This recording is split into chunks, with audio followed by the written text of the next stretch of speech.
Next option हम देखेंगे credit sale के बारे में, कि हमें किस तरह से अपने ERP सॉफ्टवेयर से क्रेडिट में सेल करना है। क्रेडिट सेल मीन्स होता है कि हमें अगर उधार में कोई सेल करनी होती है, जैसे कि हम आइटम अगर अभी सेल करें बट हमें उसकी पेमेंट बाद में रिसीव होगी, इस टाइप की सेल को क्रेडिट सेल बोलते हैं।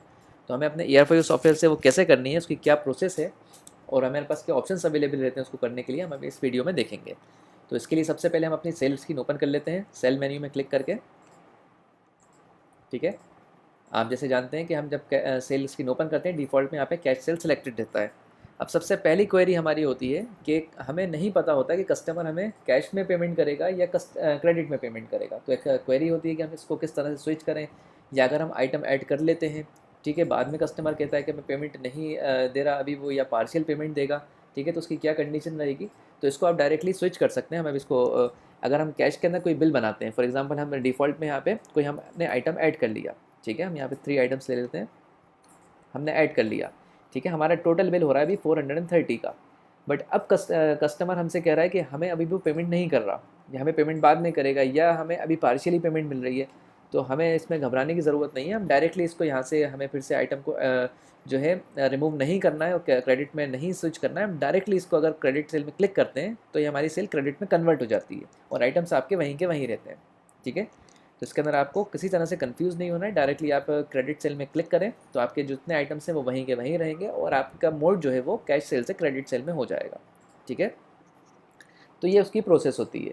इसके बाद हम देखेंगे नीचे हमारे कुछ ऑप्शंस अवेलेबल रहते हैं, जैसे कि सेल टाइप, बिल टाइप और टैक्स टाइप। ये हमने कैश सेल में भी देखा था, हमारे सेम ऑप्शन से हैं। फर्स्ट ऑप्शन जैसे हमारा सेल टाइप है कि हम किस तरह का बिल बनाना चाहते हैं, हम इसमें देख चुके हैं, हम GST बिल बनाना चाहते हैं या नॉन GST बिल बनाना चाहते हैं, हम इसको सिलेक्ट कर सकते हैं अपने अकॉर्डिंगली। इसी तरह हम अपना बिल टाइप सेलेक्ट कर सकते हैं, यहाँ पे हमें किस टाइप का बिल हम बना रहे हैं तो हम यहाँ पे इनवॉइस सेलेक्ट रखते हैं। इसके बाद टैक्स टाइप है हमारा, ये भी बिल्कुल सेम है एज ए कैश सेल, कि हम इंक्लूसिव रखना चाहते हैं अपना टैक्स या एक्सक्लूसिव रखना चाहते हैं, इसके अकॉर्डिंगली हम यहाँ पे सिलेक्ट कर सकते हैं। नेक्स्ट ऑप्शन हमारा यहाँ पे कस्टमर नेम होता है। क्रेडिट सेल और कैश सेल में ये एक डिफरेंस होता है कि यहाँ पे कस्टमर नेम कंपलसरी होता है, क्रेडिट सेल में कस्टमर नेम कंपलसरी होता है, क्योंकि हमें पता होना चाहिए कि हम किस कस्टमर को क्रेडिट में सेल कर रहे हैं। कैश सेल के अंदर ये कंपलसरी नहीं होता, आप बिना कस्टमर के नेम के चाहें तो सेल कर सकते हैं, बट क्रेडिट सेल में, उधार वाली सेल में कंपलसरी होता है। ठीक है, तो हम यहाँ पे कस्टमर सर्च कर लेते हैं, हमने यहाँ पे कस्टमर के नेम से सर्च कर लिया है, यहाँ पे कस्टमर ऐड कर दिया है। इसके बाद हमारी प्रोसेस फिर यहाँ पे भी सेम है कि हमें किस तरह से अपने आइटम को सर्च करना है। हम चाहे तो आइटम नेम और बारकोड से भी सर्च कर सकते हैं, चाहे अपना बारकोड स्कैन करके भी इसको सर्च कर सकते हैं। ठीक है, कोई आइटम यहाँ पे हमें रिमूव करना है तो हम डायरेक्टली उस पर क्लिक करके चेक बॉक्स में इसको रिमूव कर सकते हैं, हमारी बिल्कुल सेम प्रोसेस है कैश की तरह ही। ठीक है, यहाँ पे हम अपनी समरी टैली कर सकते हैं कि हमारी टोटल बिल में कितनी क्वांटिटी सेल हो रही है, क्या उसकी ग्रॉस सेल हो रही है, हमारा क्या नेट सेल प्राइस बन रहा है, हम यहाँ से पूरी समरी टैली कर सकते हैं।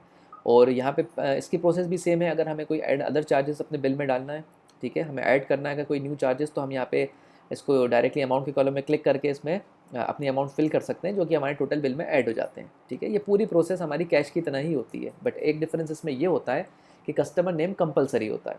ठीक है, क्रेडिट सेल में कस्टमर नेम कंपलसरी होता है। दूसरा डिफरेंस आता है हमारा टेंडर के कॉलम में।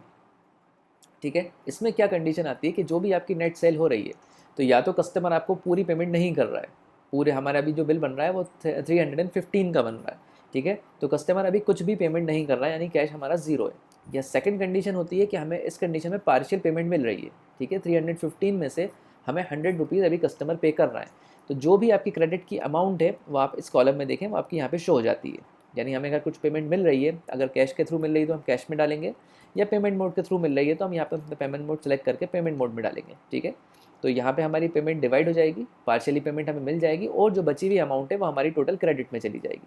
तो हम इस तरह से भी एक सेल कर सकते हैं। मैं अभी इसको ज़ीरो कर देता हूँ, ठीक है, तो आप यहाँ पे देखेंगे तो हमारी पूरी अमाउंट है वो क्रेडिट में जा रही है 315। इसके बाद हमें इसको सेल करने के लिए 7 प्रिंट के ऑप्शन में क्लिक करना होता है, जिससे कि हमारी ये क्रेडिट में सेल हो जाती है। ठीक है, यहाँ पे हमारे पास एक और ऑप्शन अवेलेबल रहता है क्रेडिट नोट एडवांस एडजस्टमेंट का। ठीक है, तो ये हमारा रिटर्न से रिलेटेड है, इसको हम जब रिटर्न का ऑप्शन कवर करेंगे उसमें कवर करेंगे। ठीक है, अभी मैं इसको 7 प्रिंट इन्वॉइस कर देता हूँ और ओके कर देता हूँ, आपसे कन्फर्मेशन मांगा जा रहा है। ये मैंने एक इन्वॉइस जनरेट कर ली है, 7 प्रिंट करके हमारी एक सेल हो गई है क्रेडिट के अंदर। ठीक है, मैं इसको कैंसिल कर देता हूँ, अब इन्वॉइस प्रिंट नहीं करनी है तो